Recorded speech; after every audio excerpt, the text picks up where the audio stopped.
I don't think anybody could ever imagine that's how their wrestling journey is going to start, but mine is unique to me. Brodie was my first big win on the independents. I still to this day feel like had we both been able to do everything I did, there's no doubt in my mind we'd have been one of the greatest tag teams ever in the history of the world. There will be good wrestling, but you also get to have fun. I was happy. The fans loved it. This needed to stay. I love him, and he loves wrestling, and he'll outwork anybody in that locker room. When they told me he was going to work with me and be my tag team partner, I was over the moon. One of the most important matches in my career was the day he took my mask. So he thought this was a perfect idea. I always had a chip on my shoulder when I became Avery Good. It was like the first real thing I did majorly outside the Chikara bubble. When I was on my way out, I gave Quack like a 3-year window. I was like, yo, write this story, bro.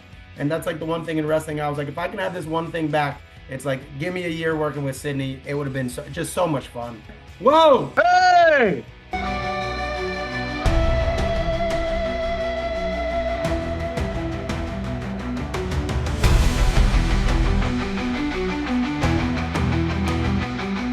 Ladies and gentlemen, hosted by Coach C, Chris Sanders, this is Best for Business.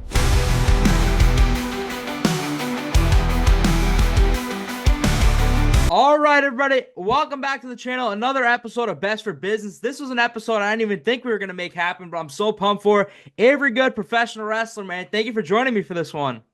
Yo, I am happy to be here, man. You know what I mean? Since my disconnect from wrestling a little bit, every little bit of taste of wrestling I get. I know yesterday I was just having a bit of a bad day, like not for no reason. You're just having a day where you're just grouchy and you don't know why. Yeah. So I was like, you know what? I'm gonna go down to my local wrestling school and roll around. I hadn't been there in about 6 months, 7 months.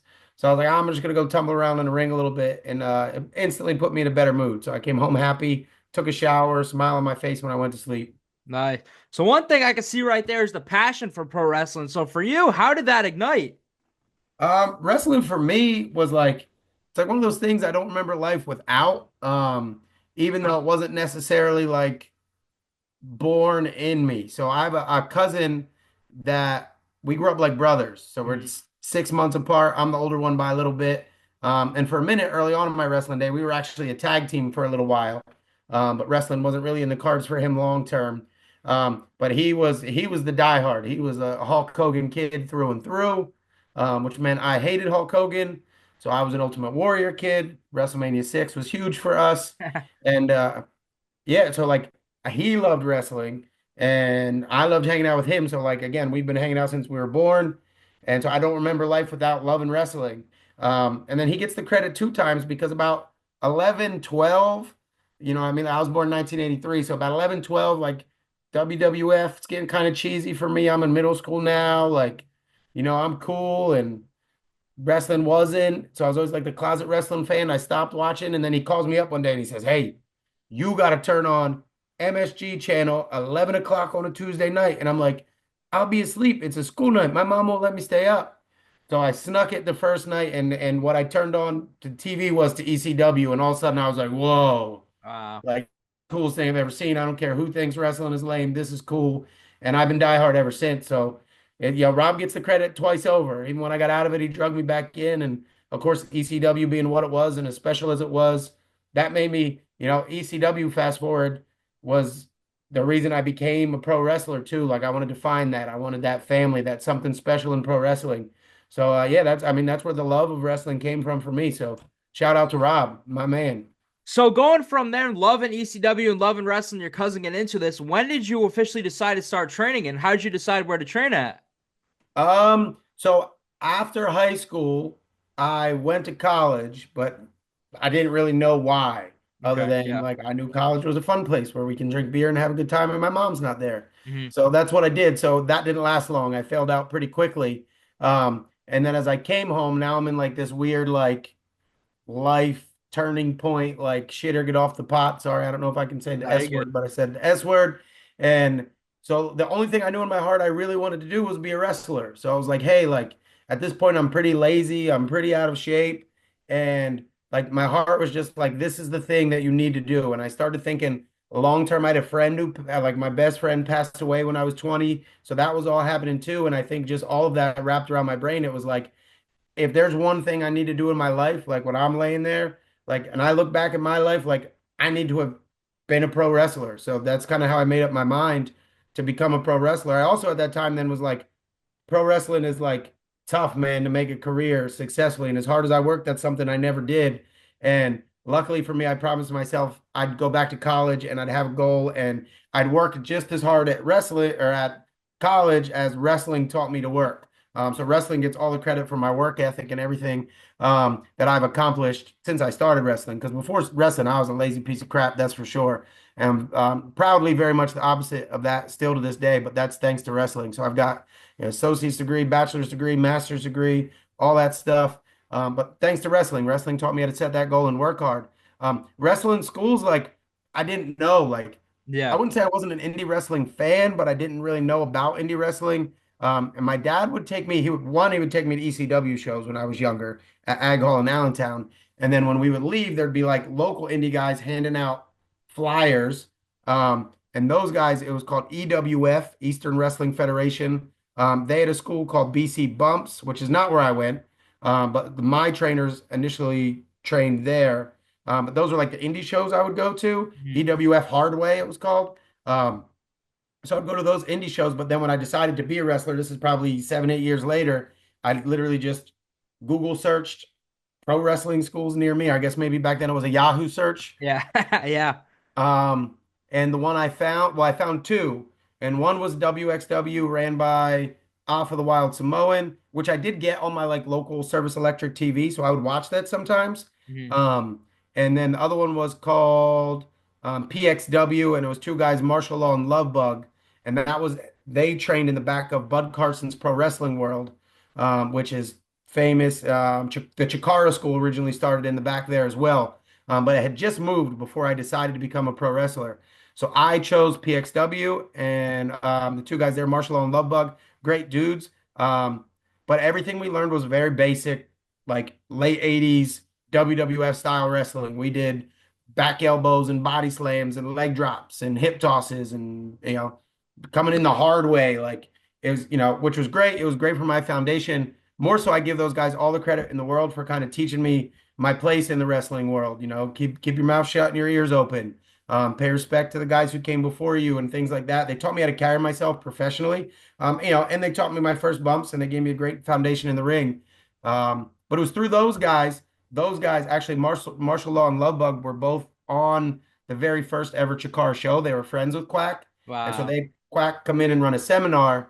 And once I saw, like a lot of people, like what, especially once I was around Quack for a long time, like to just, stay positive. I know people got a lot of negative to say there too, but I loved watching people come to a seminar or to our training for the first time and just watching their eyes light up when they realize, like, wrestling knowledge wise what that dude's got up here, because it's bar none unmatched. Like I've never been around anybody who understands professional wrestling the way that he does and trains it the way that he does.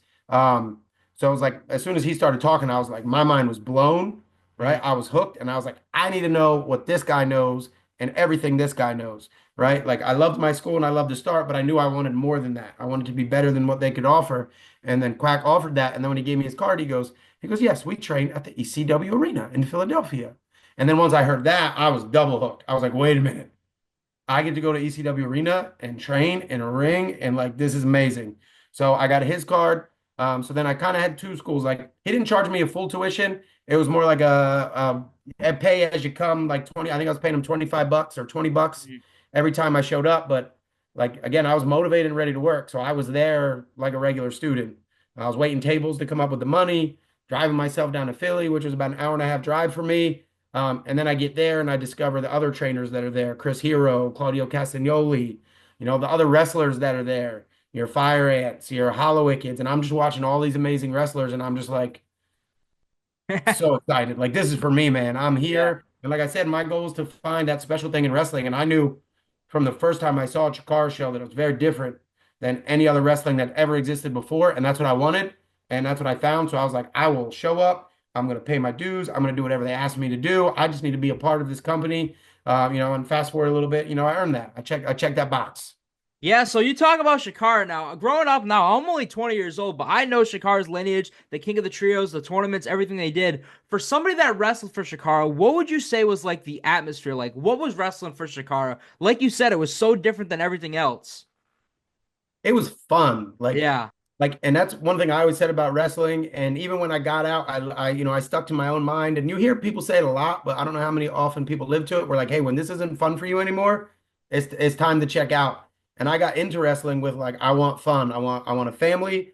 I want fun. I want good times. And when I found, and like, again, I grew up on 80s WWF. So it was characters and corny and cartoony, but then also it had the best wrestling that you would see in the indies at the time, right? Like Ring of Honor was known for the very best wrestling. Like that's what they did, right? These really athletic wrestlers, this great, amazing wrestling. So it was like, I mean, I'm not going to say our wrestling was exactly at their level, but we weren't far behind. Yeah. But then we brought the color into it, the characters and the masks and the fun and the long-term storytelling. I absolutely loved being a pawn in that Mhm. little world where it was like you never know which way the story was going. And I loved being a part of those big stories.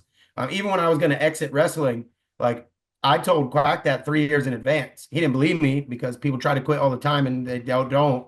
But like, I stick to that still. I wrestle once a year, but I wouldn't say that that's a people are like, oh, you're coming back. No, I wrestle once a year. I still quit. But like I wanted him to have 3 years to tell the story of me leaving. Like I didn't want it to just be like, oh, he's gone. So I was like, yo, I give him a 3 year heads up. I was like, yo, my kids are getting older. I'm either paying my bills off wrestling or I'm out 3 years from this date. So like do with that information what you will. Write the story, tell the story. But it was almost like a gift I was giving back. I'm like, yo, you got 3 years to eliminate me somehow. And please do it. Like I said, I love being a part of that story. I love being a character.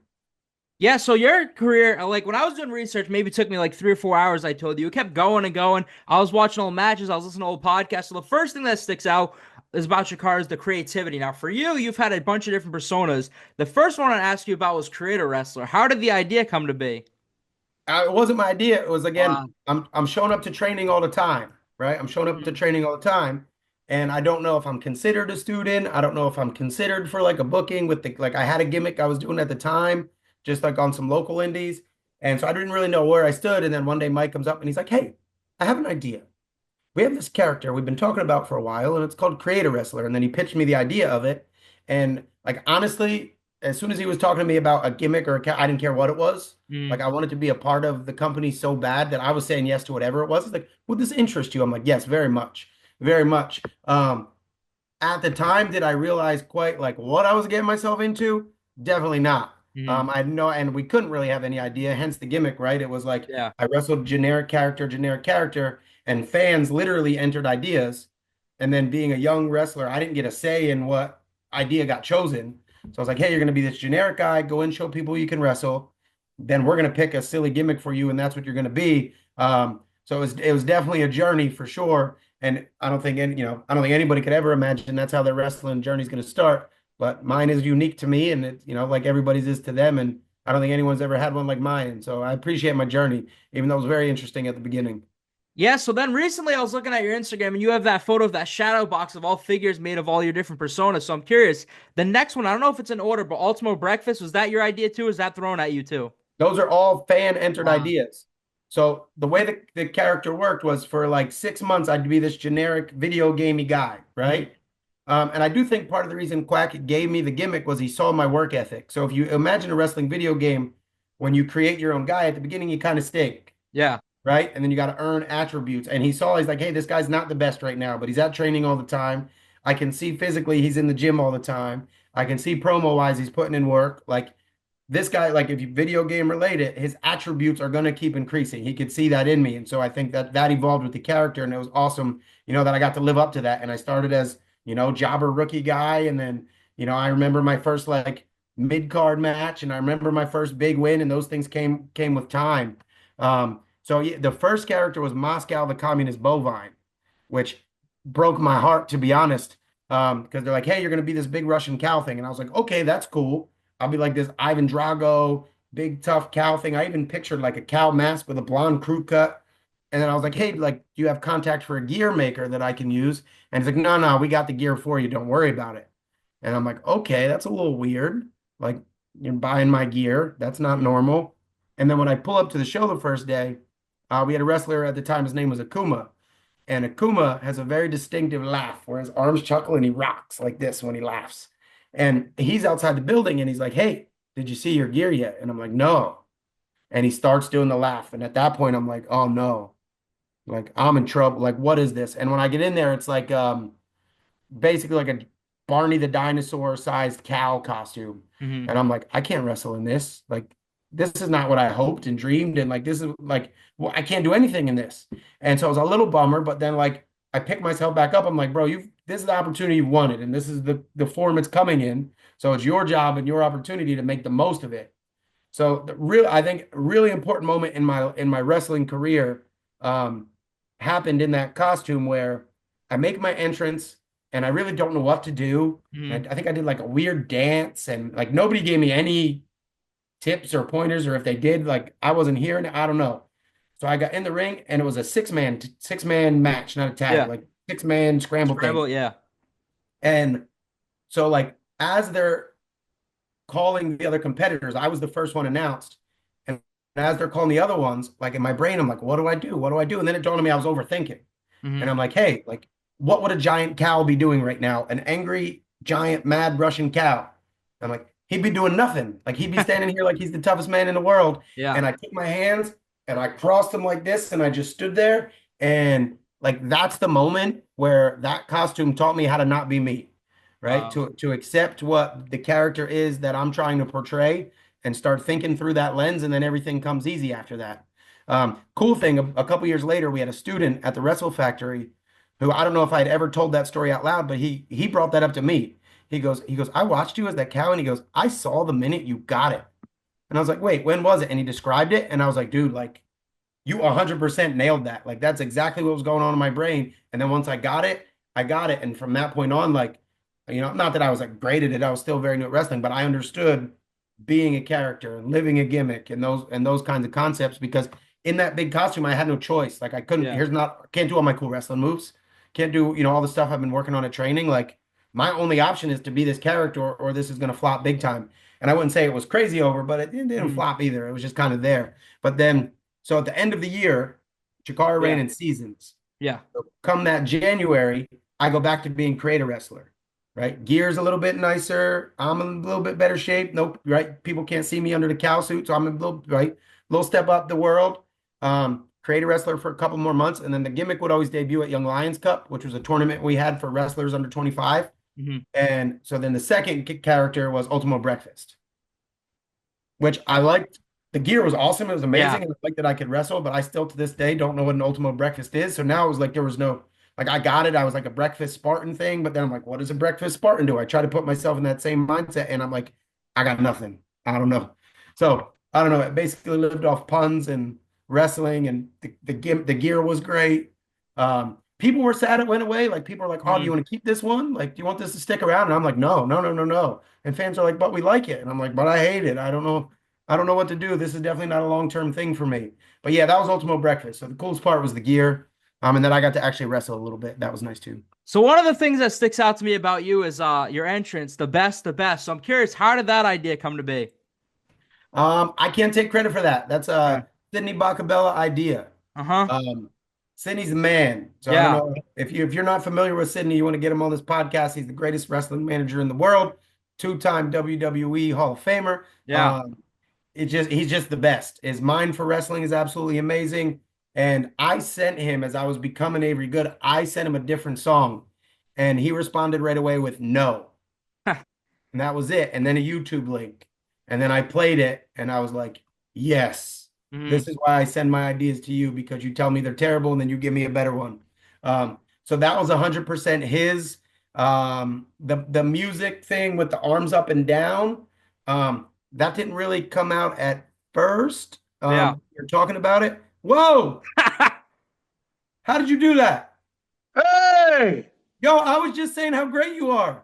I That's know the I'm sentence I great. was in. I'm just trying to order a pizza. How'd you I- get here? I was just I was trying to get Domino's. Oh, well, Oh, we're talking about it right now. Avery Good. Now, Cindy, what was your first interaction with Avery? Oh, my first night in Chikara, he walked up to me across the room, comes up and he's like, welcome. I know you worked hard to be here. And like, he was just so welcoming. I'm like, that's a good guy. Mm. And what, 15 years later? Is long that where time. we're at? That's my buddy, bro. You just made my day. We're Sydney, So we were Chris, talking about your idea behind the best, the entrance. So how did you come across that song? How'd you know that would fit Avery Good? I I don't know how I came across. I just came across it. I'm like, oh, that's amazing, and yeah, he sent me a song. I'm like, no, listen to this, and we got a good laugh, and that was it. Wow. Hey, I want to go Avery. back to Oh, that. He said I came across the room. We still do that to this day. Like wow. whenever Yep. we happen to, it's rare now, maybe once or twice a year we see each other at a show, but it's like we lock eyes, we stop what we're doing, we walk across the room and we hug. So Wow. that's like a tradition I didn't know we had, but we definitely do. Nice. Yeah. Now, Avery, you don't wrestle all the time, but once in a while. But when you do, sometimes you are managed by Sidney Bakabella. So it's that friendship after all these years.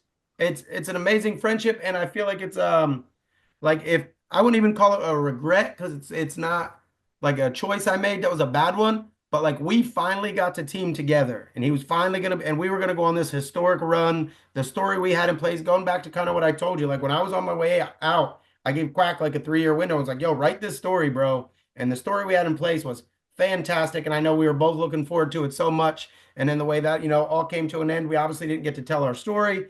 And then just I think we're about 5 hours apart. So when I did have a nice 2 year like indie run post COVID, it was just like we got together a little bit, but like we had our chance and we could feel it and we were so excited. And then it kind of got ripped away. And that's like the one thing in wrestling. I was like, if I can have this one thing back, it's like give me a year working with Sidney. It would have been just so much fun. So Nice. much Oh, fun.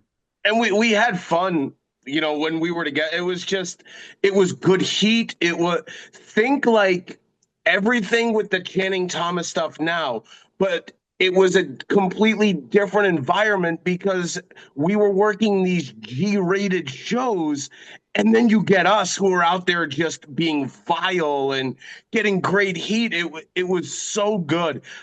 His last match, that was before his last match. Um, he wrestled Mr. Touchdown, Oh yeah. and there was a spot where I go under the ring, and I've never been closer to dying than this spot because I'm under the ring. They do a top rope superplex, and the ring breaks, and I'm under the ring at the feet of his son, and I'm like, oh my, I almost died. Like I did put my life on the line for Avery Good. Wow. Avery, how many people can you say did that? One. Oh, And I don't know if I've ever heard that story. If I did, it was after I had a lot of beers after that match, and it went somewhere in the You fuzzy were cloud of my memory. you were on such a high from the actual match. I'm like, no, I almost died, and you're like, oh, yeah, of course you did. And People it like was, yeah, Bryce Remsburg still gets so mad at me that I'll wrestle once a year because of how great that whole night went. He's like, you went out on the way you were supposed to go out, and that was supposed to be it. And I'm like, yeah, that was the end of my career, Bryce. It's still to me that special, right? Now yeah, it's like I'm still in great shape. I still bounce around the ring every once in a while. If I want to get in the ring and have a good time with my friends, I've earned the right to get in the ring and have it like that's what I do now. Like once a year I yeah. show up, I have a good time with my friends, and then I go back to the commentary table. And it's all the same. It's always the same show. It's always Steel Stack. So it's like Yeah. 2,000 people. It's all of our friends. Like, yeah, you're absolutely right. And we just get to hang out all night and have fun and put on our underwear one last time. Heck yeah. Hell nice. yeah. Well, I'm leaving. I'm Buddy. gonna get the hell out of this thing. Well, Leave. I'm leaving. So going back to your career, man, one of the things that stuck out, a lot of the people you got to wrestle, I'm curious. Tell me about wrestling Brodie Lee, because not a lot of people can say they have.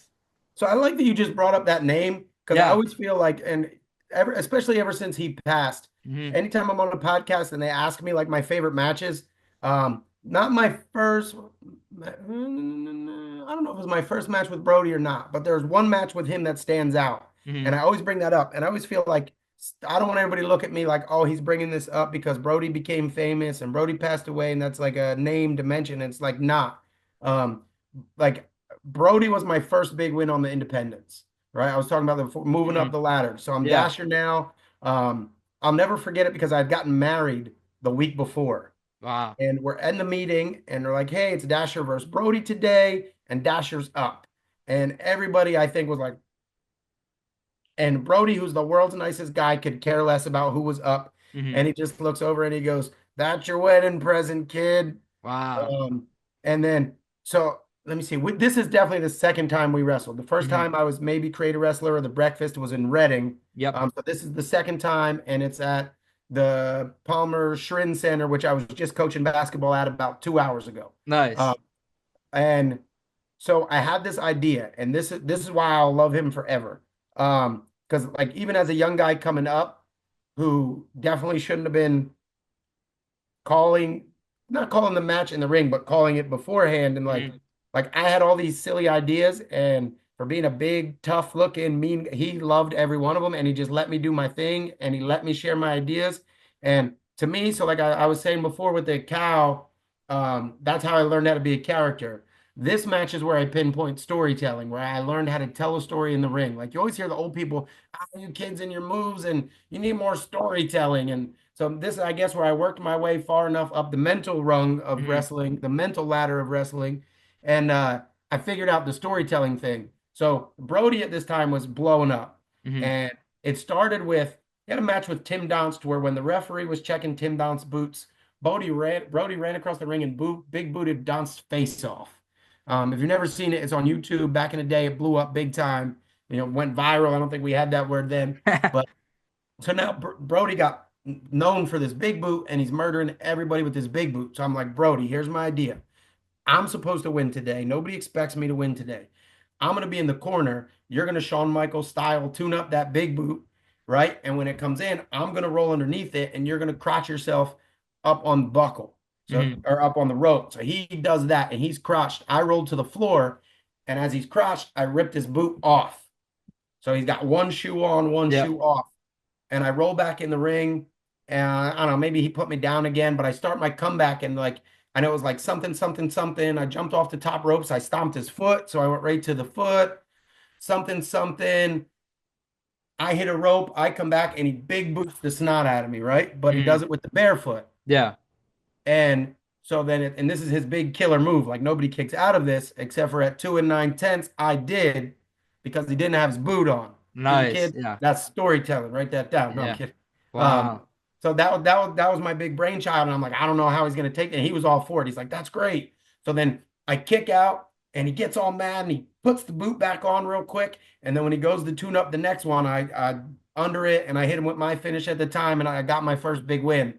So yeah, like I don't know, that's Brodie. I also remember Brodie would sleep on we like a lot of the out of town guys when we were at the Shrin Center. I lived 10 minutes away, Hmm. and I lived with my mom at the time. They would all stay at my mom's house, Nice. right? So I'd always get Yeah. like the 2.0 guys, player uno, player dos, Shane Hawk, I don't know, anybody who needed a place to stay. My mom was cool as could be. And Brodie would sleep in the computer room. And the only problem with that was the computer room was not as long as Brodie was. So Hmm. you'd come up, my room was in the basement, and you'd come up from the basement and you'd just see these 2 feet sticking into the kitchen from the computer room. And that's Hmm. where Brodie used to sleep on the floor. So for Wow. those of you who know how glamorous indie wrestling is, Brodie used to drive, I don't know, 6 hours to wrestle in Easton, Pennsylvania, and then sleep on my mom's computer room floor. So Wow. that dude paid his dues like the rest of us for sure. Yeah. I So when mean, I was looking absolutely at like the your nicest, fantastic human. Any good thing you ever hear anybody say about that guy is all yeah. true. Yeah, so one thing I'm curious about when you talk about AEW now, when you got the opportunity to wrestle LAX or Proud and Powerful at the time, you talked about, I forgot how many years you said you waited for a moment like this, but more importantly, there was a photo that you posted with all the Chikara guys. So having that moment there, that must have been cool.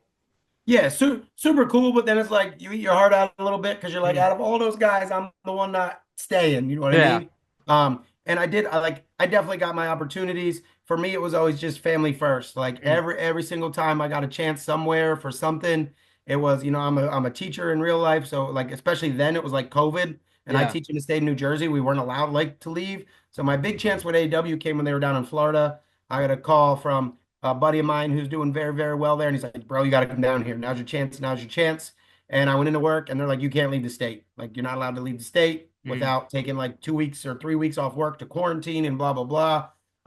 And then that door kind of shut. And that's okay. Like, I'm not a guy who sits around and thinks like, oh man, oh man, oh man. Because honestly, I think as much as I would have loved to run at AEW or WWE or wherever, like me, I'm a pretty mentally positive human. And like to me, the first time I sat at WWE for a tryout, I sat there and just like was like, I just had my daughter, and I'm like, I don't think, like, as much as I would have to say yes if they ever offered me a job, like, I think my mental struggle would come then, not being home with her and watching her grow. So it's Yeah. like, especially even now that I quit wrestling altogether, it's like, I definitely made all the right choices because now, like, my daughter's 12 now, my Mhm. son's 8. I'm around for everything. I don't miss anything, and it's like that's where I need to be. But yeah, that picture is the one thing that I look at. That picture when they all got to wrestle at Wembley, that was Yeah. like, oh man, that looks amazing. Was it 100 something thousand Yeah. people? Like I'm watching Eddie have a singles match in front of 100 something thousand people. I'm like, that's got to be the best feeling in the whole world. Yeah. But still very thankful for like a big box that I got to check in my couple matches I did with AEW was just like a nerves like a courage test almost like can I stand in a ring in front of 14,000 people and keep my wits about me? You know what I mean? Mhm. Like, and not have the moment be too big. And when they called me and I was going, like, I was anxious all week. You know, like, hey, I'm Yeah. going. Like, I know I got friends there. I got friends in the right places. This could be my big break, whatever, whatever. I'm in great shape. Like, I'm ready to roll. And like, that was the one thing. I'm like, I think the most people I've ever wrestled in front of before that was about 1,500 people. Still a lot Mhm. of people. Um, and that was my big test. And as nervous as I was all week, the minute we actually called the match, and I get like my pre-match routine is I kind of pace a lot and I do a shit ton of push-ups. That's just like Mhm. always been my wrestling pre-match routine. Like as soon as I got the match and I'm in my own space, that's what I do to keep my nerves under control. And more so like when I got to stand in the, when you stand in the ring, you got to wait there while like the big guys come in and do Yeah. their big entrance or whatever. And from where I was standing, I could see my wife and my 2 kids and a couple of my buddies up in the seats. Super cool that my kids got to see me in that atmosphere. Like, yo, that's my dad down there. Mhm. That was really important to me. But more so in that moment, and at that point too, I didn't know I was gonna, quit in the next year or two, or would I get a job here, or whatever. But in that moment, I was so calm, Yeah. and I was just like, Nice. I'm looking around, and I'm like, bro, like this is where I belong. Like I've Mhm. worked so hard to be as good as I am inside this wrestling ring. Like if that opportunity ever came, there was like in that moment, I knew there was no doubt I could handle it.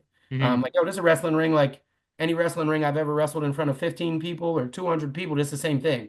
Mhm. Anything I've done there, I could do here, if not more so, just because the noise of that crowd is going to motivate you like crazy. Yeah. Uh, so like that was my favorite thing. Like I guess the AEW times, the two things I'm really appreciative were one, it like, you know, showed me my cojones were big enough to handle that kind of pressure, and Mhm. two, just that moment with my kids, like just to look up. Like I remember Bryce being like, "Hey, like when they call your name, that's your moment to like do whatever."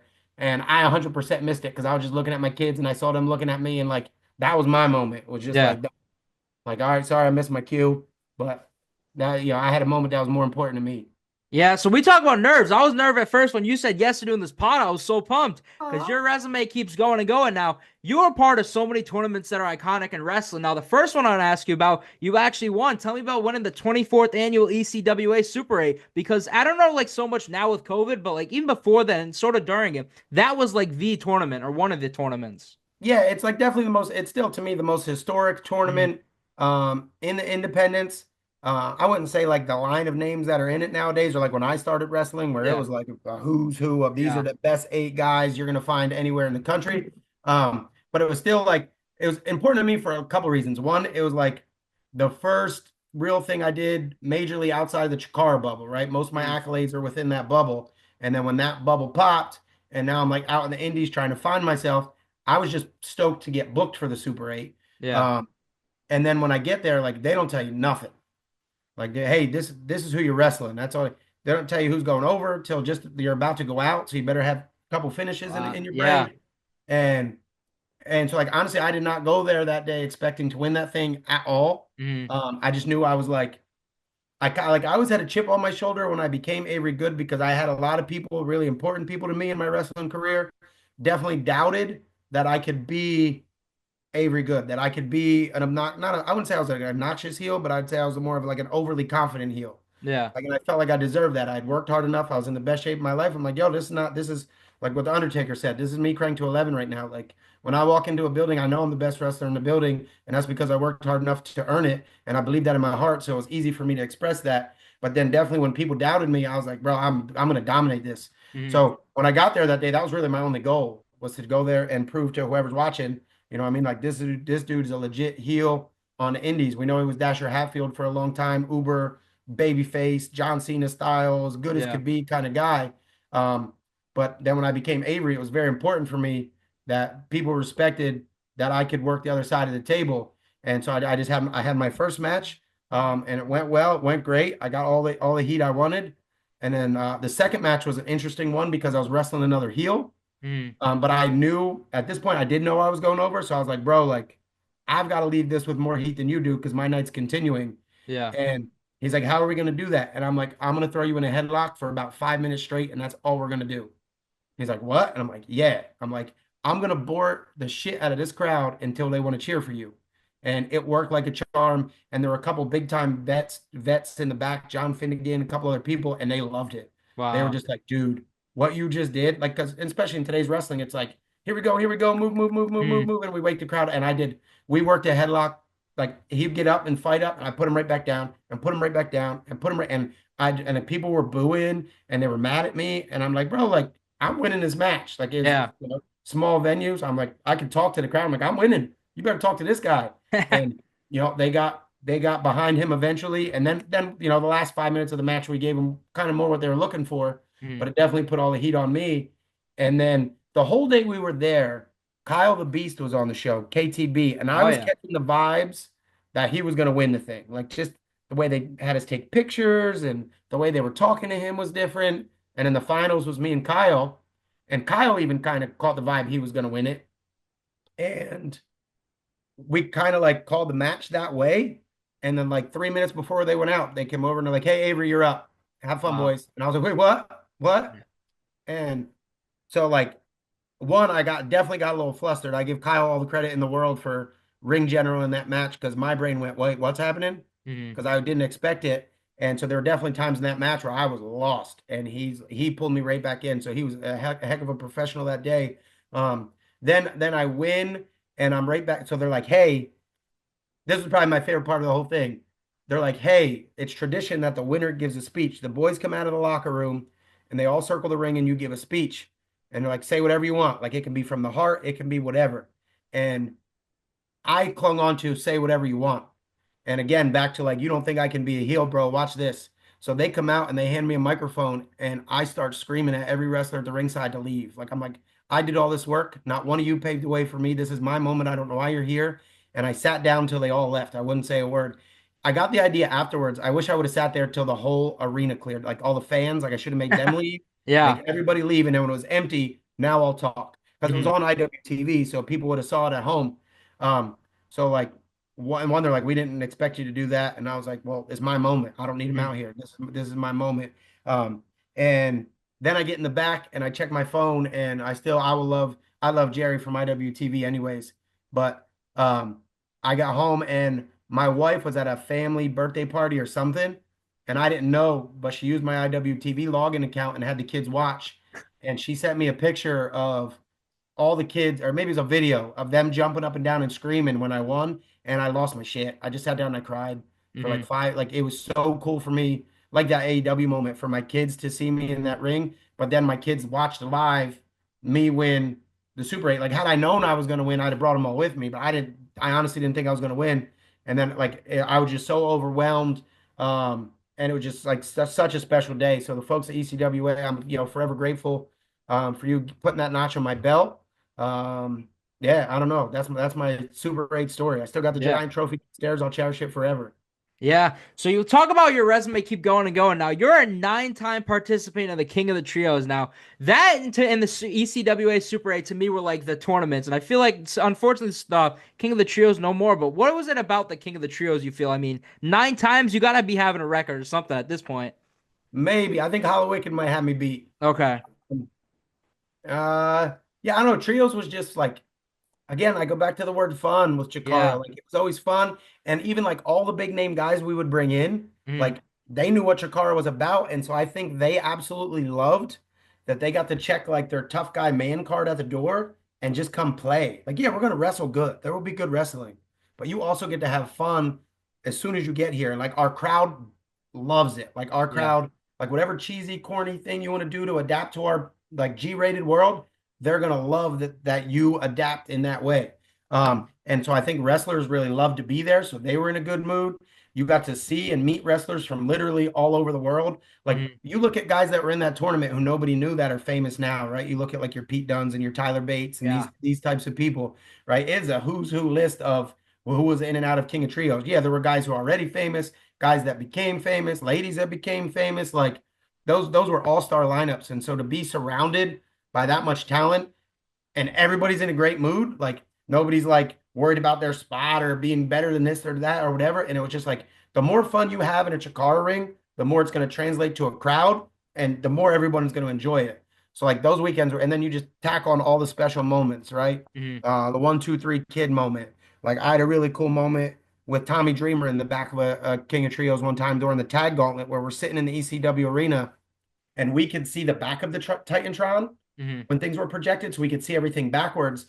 And it was the first time Tommy had been around, and I'm a big Tommy guy, ECW Yeah, guy, yeah. and we're in the ECW arena, and Dragon's in the ring.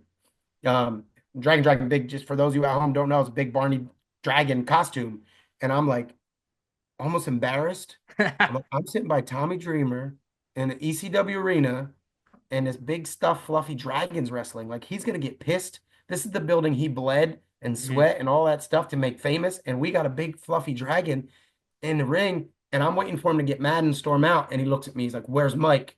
And I'm like, "I don't know, Tommy." And he goes, "I gotta be in that dragon suit. Next time I'm here, I want to be the dragon." And I was just like, "Oh my God, he gets Wow. it." And that was such a cool moment for me that the guy who built the thing I love appreciated the thing that we were building. And so that's probably like my own little secret Mhm. favorite King of Trios moment.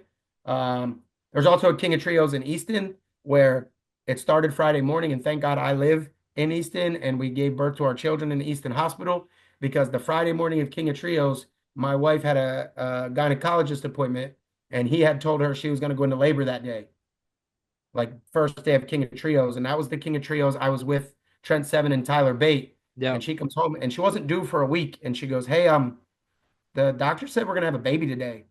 And I'm like, we can't have a baby today. Like it's King of Trios starts today. Like I can't have a baby today. And my wife is the best ever in the world.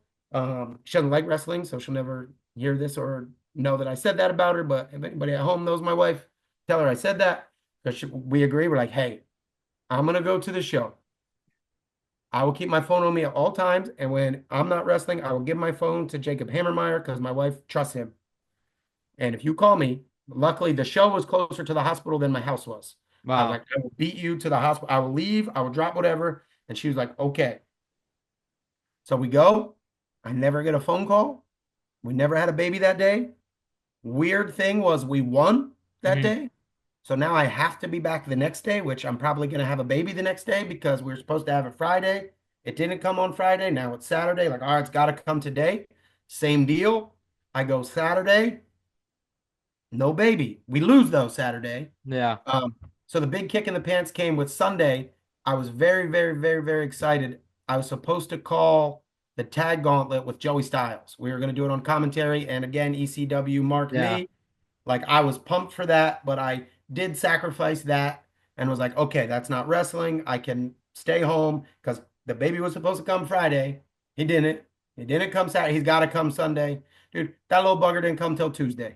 Wow. And we got a induction. We had to force him out. Wow. I don't know what that doctor was talking about on Friday, but he made me very anxious. Even Quack at one point pulls me aside and he goes, I feel a certain way that your wife is in labor and you're here. And I'm like, she's not in labor. She's not in, if she was in labor, I would not be here. The doctor Mhm. just said she will go into labor today and she hasn't yet. He's like, hmm. And he just walked away from me. So So when we talk about Shikara, like you said, you always wanted to get better. So eventually you win the Shikara Grand Championship. So what does that mean to you after all the work you put in to get something like that? it's just a nice nod. Like Yeah. not ever was I or am I a guy who's like bugging the promoter to win belts. Hmm. Um, like to me, it's what we do is entertainment, and that belt is a prop, but it's an important prop that somebody trusts you with. Like, hey, if Yeah. we give you this prop, this belt, like you need to go have banger matches. And for Yeah. us giving you that belt, that's that's what we're saying is we trust you to do that. So when I finally got it, and when I got it, I knew I was keeping it for a while. Like that meant the world to me. That meant like, hey, here's this company I love, this company I helped build, like especially coming up, and it took me a little while to get over it and to get off the lower part of the card and onto the mid card, something I probably in my own brain never thought I'd achieve. And then when I finally won it, it was just like I don't know, like amazement, like wow, this is mine, or I did this thing, or my peers think this of me. Hmm. Yeah, so that's pretty much what it meant to me. And then for it to happen, in a ladder match with one of my best friends, that makes it all so much more important.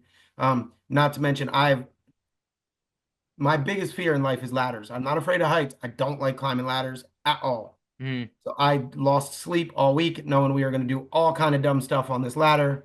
And we had a giant ladder and I was going to have to climb it in the shaky ring. And all week I'm like, oh, and even like we did a superplex off this really, really tall ladder. And dude, I'm climbing this thing the whole time, just like turn my brain off. Don't Hmm. think. Keep moving. Keep moving. Mark climbs up the other side. I'm like, bro, go. Bro, you've never been a happier person to be off a ladder and falling 30 feet to the mat. Like, I was so excited to just be off that damn ladder. But Well, dude, we crushed it. Like, that's probably the one match that I've had that still to this day, people are like, yo, that ladder match you had. Like, you guys did stuff I never seen before. That match was wild. So, and again, like, something I firmly believe is when you wrestle your good buddies, your best friends, like, they're the best matches because you hit each other a little harder. You want to go a little crazy. You want to do something a little silly and stupid because it's so important to you guys because when you're friends like that, you're gonna look back when you're 70 years old and watch that.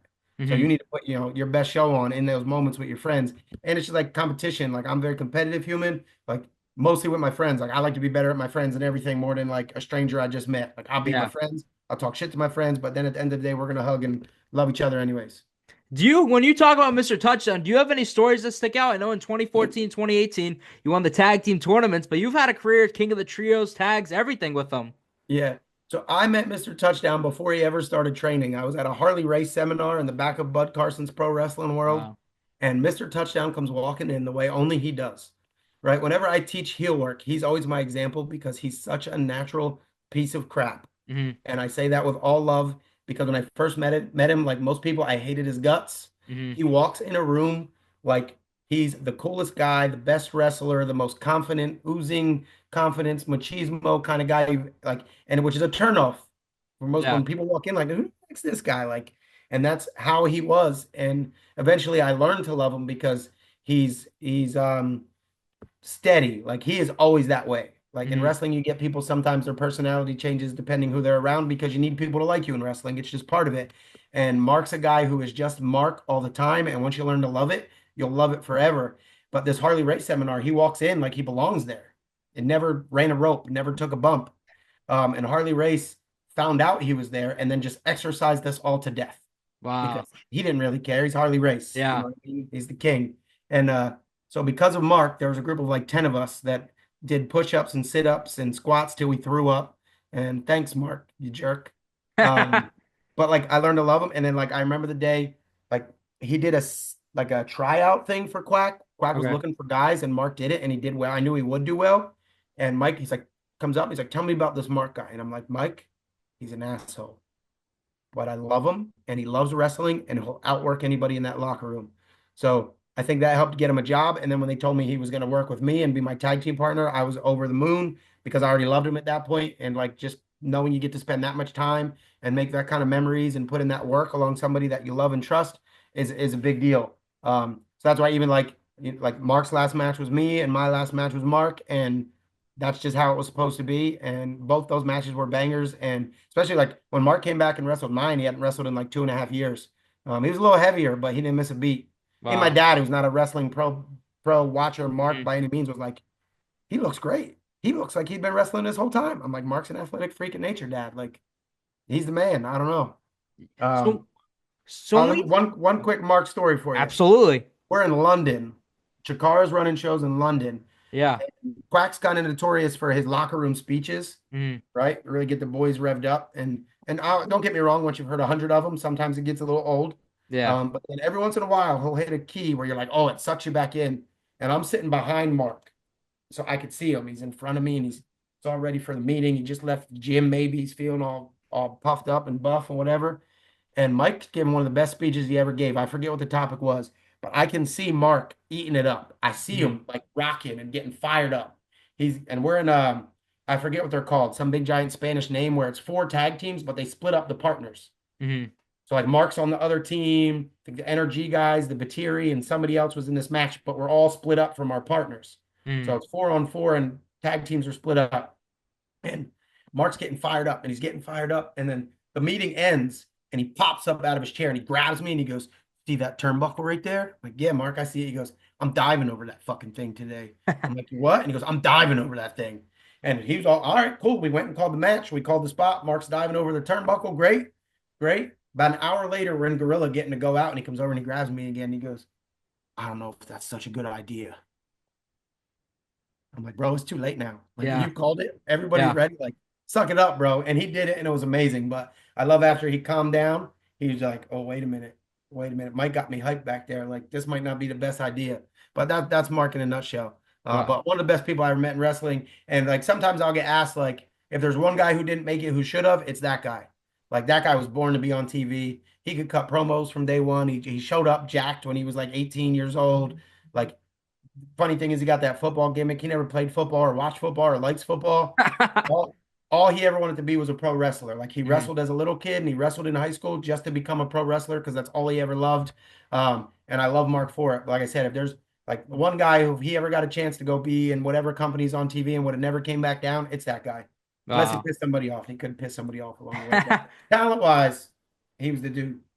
Guess when we talk about you, one thing that sticks out to me is obviously Dasher Hatfield. Now, I'm curious, what was the original vision? Because when I think of Dasher Hatfield, there's so many things. Like, I remember, what was it? Supper with the Hatfields, it was. What was it? Dasher's Dugout. You did a lot with that. Yeah, and I love so again, we went from the breakfast thing Hmm. to or no, from the cow thing to the breakfast thing. And then oddly enough, at that point, I guess I'd worked my way up to where they asked me. They're like, "Hey, what do you think about this idea? It's an old-timey baseball thing." And I'm a sports nut. I grew up going to Yankee Stadium with my dad all the time. I'm a big Niners fan, despite this Raiders hat I'm wearing. This is Hmm.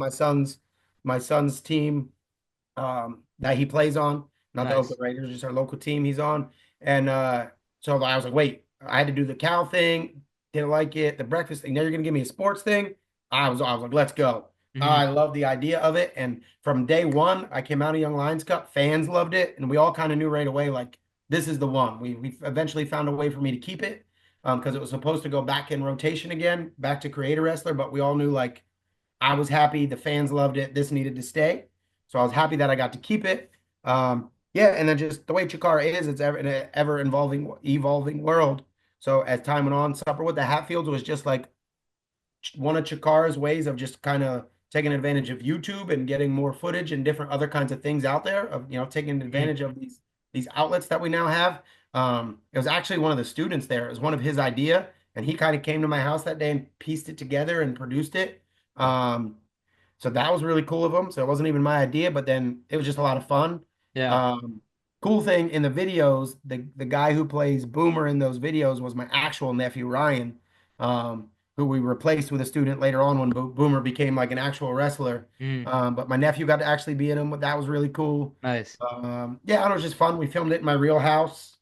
So it was a whole lot of fun. Dasher's Dugout was when Chikara did that infinite gauntlet thing with the points. Oh, Um, okay. Yeah. that was really cool because I got Heidi Lovelace, Hmm. aka Ruby Riot, on my team, and we got to wrestle together for a whole year. And she's such a cool person to be around and such an amazing wrestler that I definitely enjoyed all that time around her. And throughout that year, I could always tell him like, "Yo, if this girl ever gets her chance, she's going right to the moon." So I was always excited to see, especially when she first got signed by WWE. I think she was like one of the fastest people to go like through their program, through Hmm. NXT, and then straight to TV. Like she did it, I don't know, a couple months because she's a rock star. So it was cool to spend that time with her and have a bunch of matches. We had a really cool moment at a King of Trios a couple years later. And she was with me when I won Cybernetico in Chicago. So that was Nice. really cool too. But yeah, Dugout was just one of the teams in that gauntlet. So again, it just gave us a different avenue to make us different than other wrestling companies where there was this point system and teams and I don't know, it was a whole season of convoluted type matches where we're all on teams. Was I, Boomer your idea? no, no, I love the idea of it. Yeah.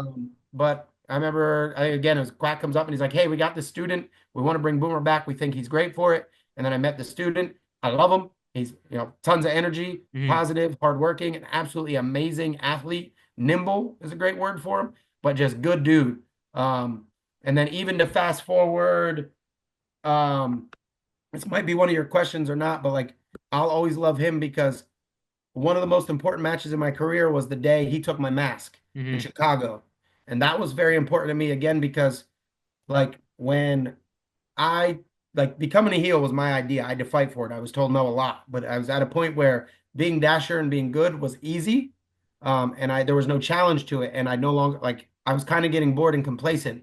And I felt that. And I was like, hey, like, and I knew I wasn't wrestling forever. So I was like, Yeah. this is a challenge I want to take on before I leave. Like I'm not one of those guys who's going to be doing this till he's 50. Like I want to get home with my kids and I want to get my fill first. And that was something I needed to do. And to be honest, like when I pitched it to Quack, he straight up told me, he goes, I think it's wrestling suicide for you. Like I think it won't work. And what you're doing right now is amazing. And like at one point he tried to like, he's like, hey, my plan is to give you the belt as babyface and you keep it for a year. And I was like, no, like if it's one or the other, I want to lose my mask and I want to be a heel. Um, and so that's kind of like where he gave up and he's like, okay. He's like, like he's, my real name's Sean. He's like, Sean's been here long enough. He's done it. Like he let me get my way, Hmm. which I don't think is something he does often. So I appreciated that. And then the Boomer was the story of how we were going to get there. And then when we wrestled this match, Boomer's less than a year in from when he started training. Wow. So he's probably got less than 10 matches in him. And we're wrestling the sold out Logan Square Auditorium in Chicago in the most important match in my career. And he knew it. And he knew his only job to that day was like, don't fuck it up, kid. Hmm. And we met at the Wrestle Factory a bunch of times and like put it together. But like for me, like when I had multiple people doubting me, I knew this was the match I had to hit a home run with. Sorry for the pun, but I absolutely had to. Like Yeah.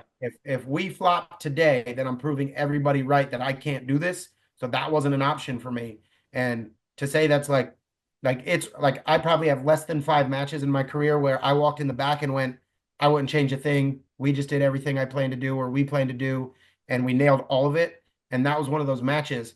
And like so for me, I was very proud that I came up with the story and I pieced it together and I ring generaled the whole thing and whatever. I was very proud of Boomer because he was exceeded expectations by a million. He was not just the broomstick in the ring. He was, a pro wrestler after 10 months who went in and main evented a 25 minute match and crushed it. I was very, very proud of him. And like it got me off on that start that I wanted. Yeah. Like I remember having like a personal conversation with Bryce Remsburg before the match, and he knew the pressure I had on myself to make this work. And when I got in the back, he just came up and he's like, you did what you wanted to do. It's like, that's Nice. how it needed to go. And you just proved everybody wrong. And he just walked away. And like, Nice. I always loved that dude forever. He was always that, my little Jiminy Cricket in my ear, giving me the encouragement I needed more than a million times. So he's the best. He's the best. Yeah, so there's so many things about your career that sticks out to me. So the one thing with Avery Good, what was the inspiration behind the trunks over the tights that you do? Terry Funk. Oh, okay, yeah. Yeah, so that was something. Go back to Rob, right? We started this Mhm. conversation with Rob. Yeah, Rob and I were a tag team called the Haze Brothers back in our early days of wrestling, or his only days of wrestling. And I just loved Terry Funk. I love how Terry Funk sold. I loved how he was unique and different. I loved hearing him talk. yeah. And so Rob and I, we did that. And so it was Terry Funk trunks over the tights. I don't know, it's just something we always did. And I always Mhm. loved the look. British Bulldogs too. Like Yep. I loved their look. I failed at it, but I tried talking Mark into it for years. And he wouldn't get rid of the damn football pants. Like I was Yeah. doing it. I was like, look, if you're not doing it, we'll get the same colors, but I'm doing it. Mhm. And that's why they were like capris that were like, how they're like shorter, Yeah. like they fold up under my knee pads. That's when he agreed to do it. He's like, okay, if they're like football pants and they only go to your knees, I'll do it. And then me and Boomer ordered them, and Mark never ordered them. I'm like, you come on, bro. Yeah. Um, and he like, and then I kind of liked the capri, so I kept that part of it. But yeah, that's the inspiration was I loved how it looked on Funk and the British Bulldogs, and that was just like there's something classic and stylish about it. And honestly, a couple times I put just trunks on and looked in a mirror, bro, is not for me. Yeah. I got these pasty legs up in my thighs. I would like tease my wife. I'd look at her. I'd be like, "Hey, can I wear this publicly?" And she'd like, no, that's not a good, that's not a good look for you. So I think I also just didn't look good in trunk. So like Mhm. a couple times in my career, I thought about it. I'm like, that's classic pro wrestler, but it just. So I think trunks over the tights was the closest I would ever get. Yeah. But for some reason, I just love that look. I feel like my wrestling style was more of a classic, keep it simple, silly, and do the things you do well. And so to me, it all fit. Yeah. So one thing I'm curious about, do you remember your first interaction with Dan Champion? Um, no, probably. Like if you're asking in life, my first interaction with Dan Champion or as a pro wrestler, I remember it. Yeah. And in life, probably not, because Dan and I went to high school together. Me, Dan, Orange Cassidy, Lucky 13. Wow. I was a grade older than them, and Mm. they like all grew up in the same little town. Like I was from like the main town, and they were from like a sending district that had literally like 8 kids in a classroom, little tiny town.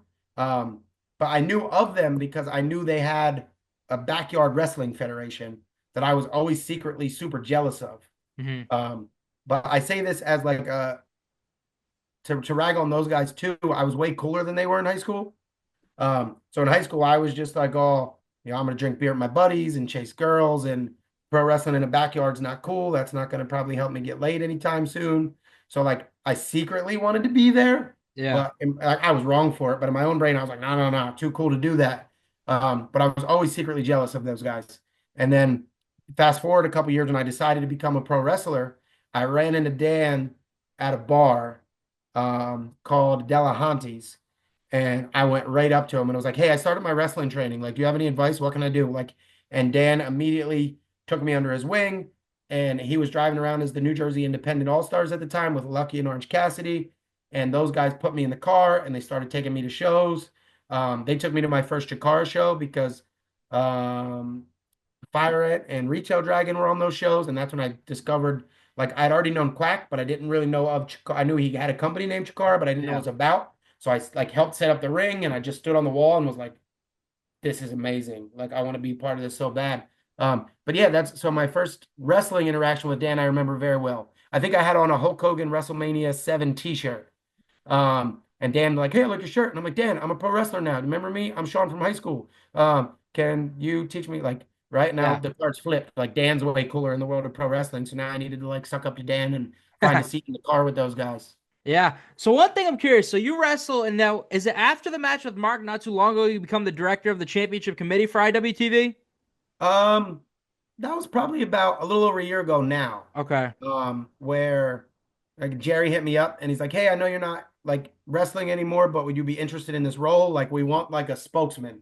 Hmm. Like, a lot of times decisions are made with the belt and nobody knows who's making them." And Yeah. Jerry's like, a lot of times people just look at me because I own the company, and so I think he wanted to not be the center point of attention when it came to the belt.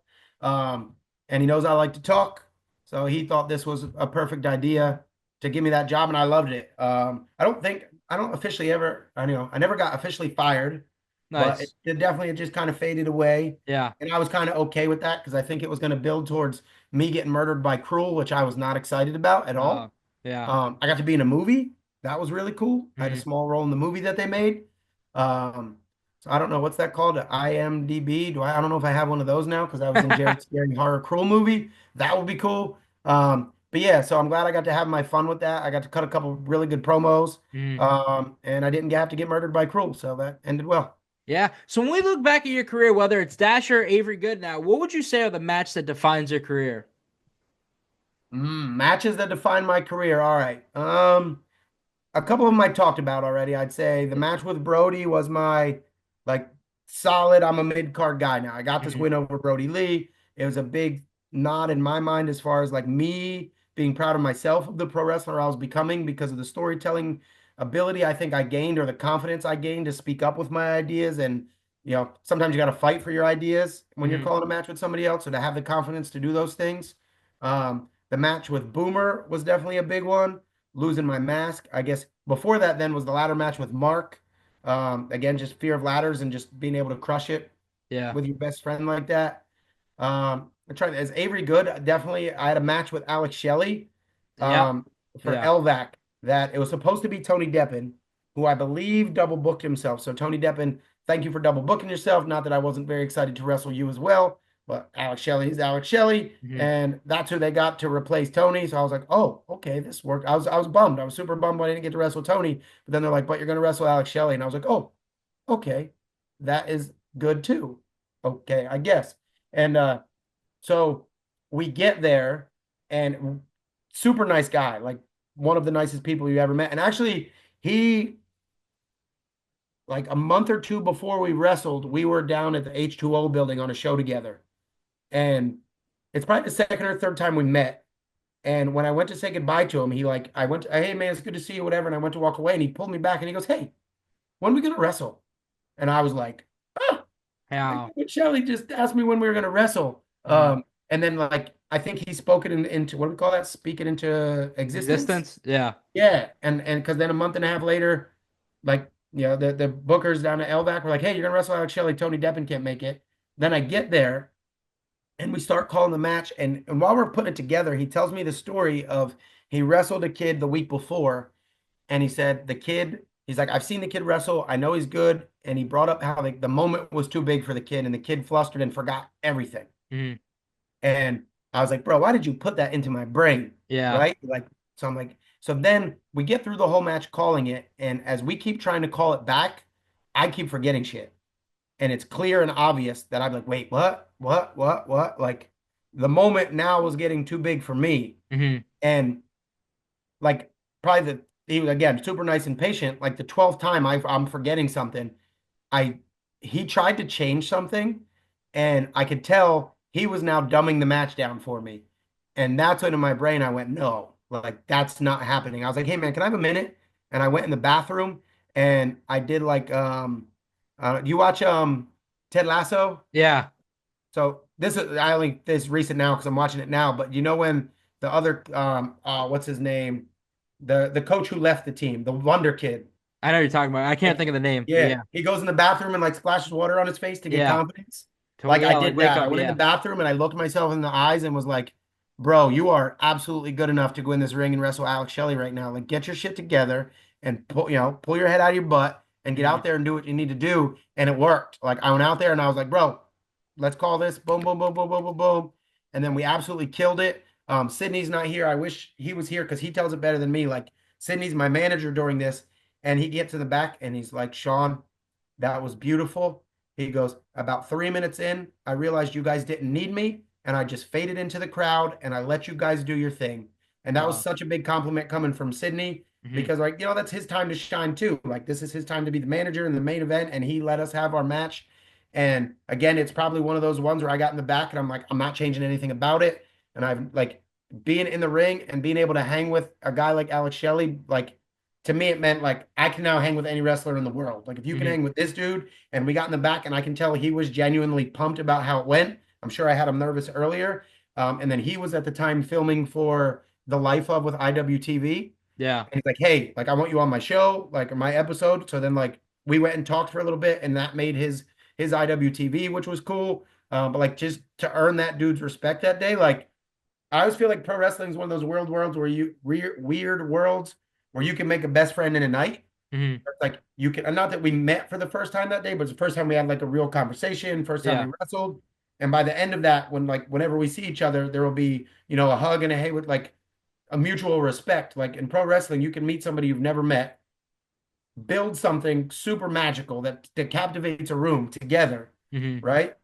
And then you get in the back and you get to have this moment where you look at each other and like, yo, we just made magic. Like we literally just took nothing and made magic, and that bond, like you'll have that forever. So Nice. even now, post wrestling, like when I see guys that like you had fantastic matches with, like there's always such a like an embrace and a hug and like a remember the time kind of thing. And Yeah. like again, it's an instant bond. And then there's the opposite, like you wrestle a guy who isn't the best, not even the best, but like you don't have to be the best, but just like you feel like isn't working or isn't trying to put in the work or for some reason drop the ball and it's just like, oh, hey, what's up, buddy? Okay, hi. Mhm. I'm gonna go over here now and not talk to you again. So it can be the opposite as well, but I felt like that day, like we definitely delivered for that crowd, and that was probably other than my very last match, and I wouldn't even call that like just the match with Mark or the match with Abby. That was just like an experience from start to finish the whole day. Yeah.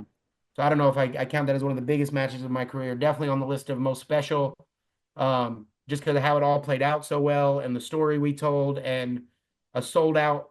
We did it at the Weyerbacher Brewery because that's in my hometown, and they knew it was important for me to have friends and family. So I was like a pouring down rainy day. People stood in the rain to get in the building, which I'm always thankful for. I got to like, especially with my entrance, I get to stand there as long as I can. Yeah. And like I'm standing there and I'm looking around at face after face after face of friend or family or then wrestling fan who's been following me, like literally fans who followed me to England to watch me wrestle.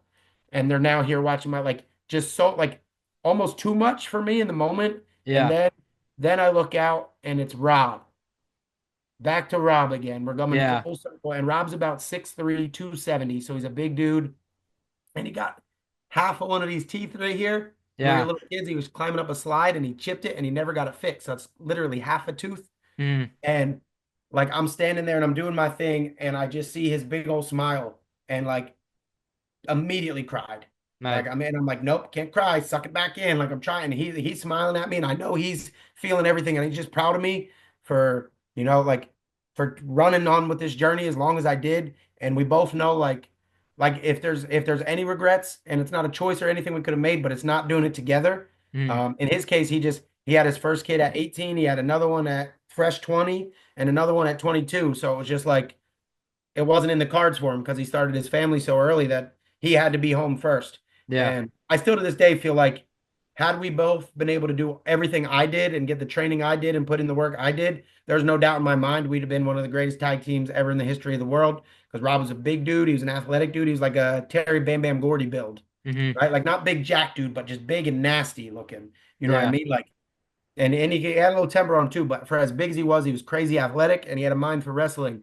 So like that's the one thing if I could rewind time. But I mean, then again, that comes along with right. And his son's my godson, to my nieces and nephews. I love them to the world. But like in order for that story to have taken place, he would have not have had to have those kids. So like everything works out for a reason. So Yeah. did we get to go on our amazing wrestling run? Not really. Did we have a little bit of fun? For sure we did. But at the end of the day, we both got beautiful families.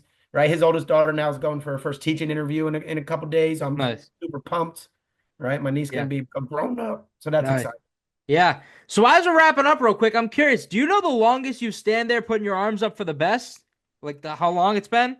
Probably in between 3 and 4 minutes. Oh, yeah. Right, like Sydney's way better at fighting the urge to put them down than I am. Mm. So there'll be time if I'm with him, you'll always notice it's longer because he'll always go, not yet, not yet. And he'll see me start to no, not yet, no, not yet. Like he embraces the amazingness of it longer than I can. And Yeah. it always feels so much longer than it is. Like if Mhm. I do it, I'd say on average it's probably about a minute, minute and a half, but it feels like 10. It Yeah. feels like 10 minutes. Yeah. So I'd probably say in between 3 and 4 minutes. Nice. So I see your Instagram post now. Although you miss wrestling, you're gonna do a lot of things, watching your kids get a lot of accomplishments. So you miss wrestling, but what are you doing now? Post coaching all the time, I see. Yeah, coach nonstop. Like today was literally our last basketball practice, which we're undefeated, by the way. And our Nice. team name was the Ultimate Warriors, which was also amazing because all Yeah. they gave us was an orange T-shirt. And I'm like, wait, like we live in Palmer Township. I'm like, we're the Palmer what? Like we had 4 teams. We can't all be the Palmer Panthers. That's like the normal team name. Guy goes, I don't know, be whatever you want. So I gave the shirts to a mom and she put these big Warrior logos on the back, Ultimate Warrior like face paint logos. So we were the Ultimate Warriors and we went undefeated and it was amazing. So we have like a little mini tournament Saturday, then that wraps up.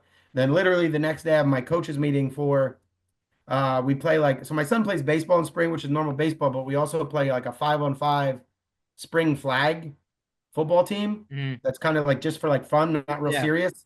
But it's probably my favorite thing I coached all year because these are like my son's boys. Like this our third year having the same group of kids and watching them build all these friendships is absolutely amazing. So I love that I just get to keep them together. And this isn't serious. There's no pressure. It's hey, go have fun. Yeah. To make this year better, I've not coached my daughter in anything since she was 4. Mhm. Because she's a gymnast and she swims, and I don't know those sports. Yeah.